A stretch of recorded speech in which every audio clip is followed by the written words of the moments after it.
अरे काफी थक गई। एक काम करती हूँ, जितने भी लकड़ियाँ काटी हूँ सब समेट लेती हूँ पहले। शिमा जंगल के बगल में एक छोटा सा झोपड़ी था जिसमें रहा करती थी अकेले। वो हर रोज जंगल में आती लकड़ियाँ काटने के लिए और काट के लेकर जाती। कुछ लकड़ियाँ बाजार में बेचती और कुछ अपने घर लेकर जाती। ऐसे ही सीमा का दिन बीत रहा होता है। आज भी सीमा लकड़ियाँ काटने के लिए जंगल आई हुई थी और लकड़ियाँ काटने के बाद लकड़ियाँ समेट रही थी। तभी उसकी अचानक से नजर एक जगह जाती है जहाँ पर एक पत्थर के पीछे एक गधा चुपके चुपके सीमा को देख रहा होता है। अरे ये गधा, ये चुपके चुपके ये गधा मुझे क्यों देख रहा है? अरे गधा यहाँ आओ, क्या हुआ? सीमा के बुलाते ही वो गधा सीमा के पास आ जाता है। अरे क्या हुआ? तुम मुझे चुपके चुपके क्यों देख रहे थे? और तुम्हारा मालिक कहाँ गया? कहीं तो नजर नहीं आ रहा है। तुम यहाँ जंगल में अकेले क्या करोगे? सीमा इधर उधर देखती है लेकिन कोई भी नजर नहीं आता है। अरे गधा, तुम यहाँ अकेले क्या करोगे? चलो मेरे साथ चलो, मेरे घर चलो। कोई तुम्हारा मालिक जब ढूंढते हुए आएगा तब मैं तुम्हें लौटा दूंगी, तब तक मेरे साथ ही रहना। वो गधा काफी खुश हो जाता है। डेंचू डेंचू डेंचू। फिर सीमा लकड़ियों के साथ उस गधे को भी अपने घर लेके जाती है। सीमा उस गधे को घर के बाहर एक पेड़ से बांध के रखी थी और उसे हरी हरी घासें दिया करती। वो गधा भी बड़ी ही खुशी से वो घास खाया करता था। ये लो गधा, घास खा लो, तुम्हें बड़ी भूख लगी होगी। डेंचू डेंचू। वो गधा भी सीमा के बर्ताव से काफी खुश हो जाता क्योंकि उसे समय समय पर खाने जो मिलता था। अब वो गधा हर रोज सीमा के साथ जंगल जाता और सीमा भी उसका थोड़ा सा फायदा उठा लेती। लौटते वक्त गधे के ऊपर लकड़ियाँ लाद देती। वो गधा लकड़ियाँ लेके आ जाता घर तक। ऐसे ही दिन बीतने लगते हैं। ऐसे ही एक रोज सीमा लकड़ियाँ काट रही थी और वो गधा वहीं सामने में खड़ा था। डेंचू डेंचू डेंचू। अरे क्या हो गया? आज भूख लगी है क्या? यहाँ देखो चारों तरफ घास ही घास है, यहाँ घास खा के पेट भर लो। मैं तब तक लकड़ियाँ काट लेती हूँ वरना काफी देर हो जाएगी। सीमा इधर लकड़ियाँ काट रही थी और वो गधा तब से चिल्लाए जा रहा था, चुप होने का नाम ही नहीं ले रहा था। डेंचू डेंचू डेंचू। अरे क्या हो गया बाबा, इतना क्यों चिल्ला रहे हो? घास भी नहीं खानी है, क्या हुआ? बोलो अब। सीमा उस गधे के पास जाकर प्यार से पूछती है तो वो गधा सीमा को कहीं ले जाने के बारे में बोल रहा होता है। वो बार बार रास्ता दिखा रहा था। क्या हो गया? उधर कहाँ जाना है? लेकिन सीमा को कुछ समझ में नहीं आ रहा था, लेकिन वो गधा बार बार रास्ता ही दिखा जा रहा था। क्या हुआ? कहीं लेके जाना चाहते हो? हाँ चलो मैं चलती हूँ। कहाँ लेके जा रहे हो? मैं भी देखती हूँ। शायद इस गधे को हरी हरी घासों का पता है। लेके आती हूँ आज इस गधे के लिए, फिर बाद में लकड़ियाँ समेटूंगी। फिर सीमा उस गधे के साथ धीरे धीरे जाती है जहाँ वो गधा सीमा को लेके जाता है। वो गधा सीमा को एक जगह लेके आता है जहाँ पर एक नदी बह रही थी। खूबसूरत सा जगह था। सीमा ये जगह देखकर आश्चर्यचकित हो जाती है। अरे वाह, इतनी सुंदर जगह! मैं तो जंगल में काफी समय से आती थी, लेकिन मुझे ये ऐसी जगह कैसे पता नहीं था। वाह कितना सुंदर है। आज अगर ये गधा मुझे यहाँ नहीं लेके आता तो मुझे कभी पता चलती ही नहीं। थैंक यू गधा, ये जगह दिखाने के लिए। सीमा को ये जगह काफी पसंद आती है। सीमा इधर उधर घूमती है। तभी वो गधा जोर जोर से आवाज करने लगता है। डेंचू डेंचू डेंचू डेंचू। अरे क्या हो गया तुम्हें? तुम क्यों चिल्ला रहे हो? तुम ही तो लेके आए मुझे ऐसी जगह पर। डेंचू डेंचू डेंचू। लेकिन वो गधा चुप करने का नाम नहीं ले रहा था। ढैचू ढैचू किए जा रहा था। सीमा को कुछ भी समझ नहीं आ रहा था। गधा के काफी चिल्लाने के बाद एक जादू चमत्कार होता है। उस नदी से एक जलपरी बाहर निकल आती है। सीमा ये देखकर काफी डर जाती है और वहाँ से भागने लगती है। तभी अरे सीमा रुक जाओ, भागो मत, मुझे तुम्हारा इंतजार था। सीमा ये बात सुनकर आश्चर्यचकित हो जाती है कि वो उसका नाम कैसे जानती है और उसे क्यों पुकार रही है। अरे तुम कौन हो? और जो कोई भी हो, मेरा नाम कैसे जानती हो? मैं मुझे कैसे पहचानती हो? कौन हो तुम? और ये गधा कौन है? और ये मुझे यहाँ क्यों लेके आया है? तुम्हें तुम्हारे सारे सवालों का जवाब मिलेगा।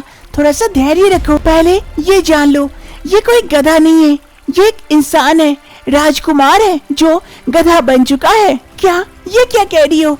ये गधा गधा नहीं, ये इंसान है। क्या कह रही हो तुम? हाँ, मैं सच कह रही हूँ।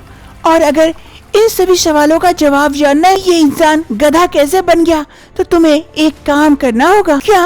अब कौन सा काम रह गया है? तुम्हें इस गधे के साथ इस नदी में डुबकी लगानी होगी। तुम जैसे डुबकी लगाओगे गधा वापस से अपने रूप में आ सकता है। ये कैसे हो सकता है? हो सकता है पहले तुम डुबकी लगाओ इसके साथ। शिमा थोड़ा सा हिचकिचाती है, थोड़ी देर सोचती है और फिर बात मान लेती है। उस गधे के साथ पानी में धीरे धीरे उतरती है और डुबकी लगाती है।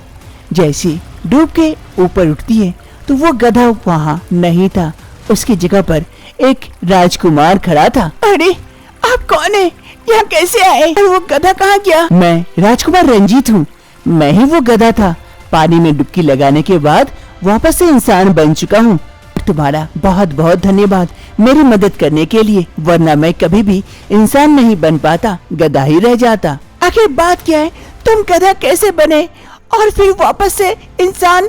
मुझे कुछ समझ में नहीं आ रहा है। धैर्य रखो, मैं तुम्हें सब कुछ समझाता हूँ। कुछ समय पहले की बात है। पापा के देहांत के बाद मैं राजकुमार बन चुका था, लेकिन मैं काफी क्रूर था और किसी भी प्रजा की बात नहीं मानता था।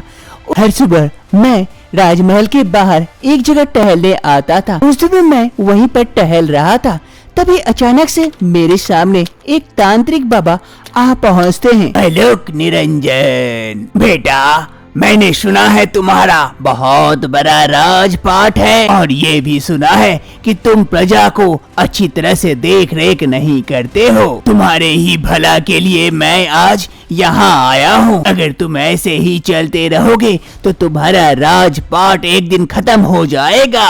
ये बात सुनने के बाद मुझे काफी गुस्सा आया उस तांत्रिक बाबा पर। अरे ओ बाबा, ये क्या कह रहे हो? कुछ भी अनाप शनाप कह रहे हो। मैं एक राजा हूँ, राजा। कुछ बोलने से पहले सोच लिया करो, वरना तुम्हें मैं कारावास कर सकता हूँ। फिर सारी जिंदगी वहाँ पर सड़ते रहोगे, वरना इसी वक्त मेरे सामने से चले जाओ कहीं भी।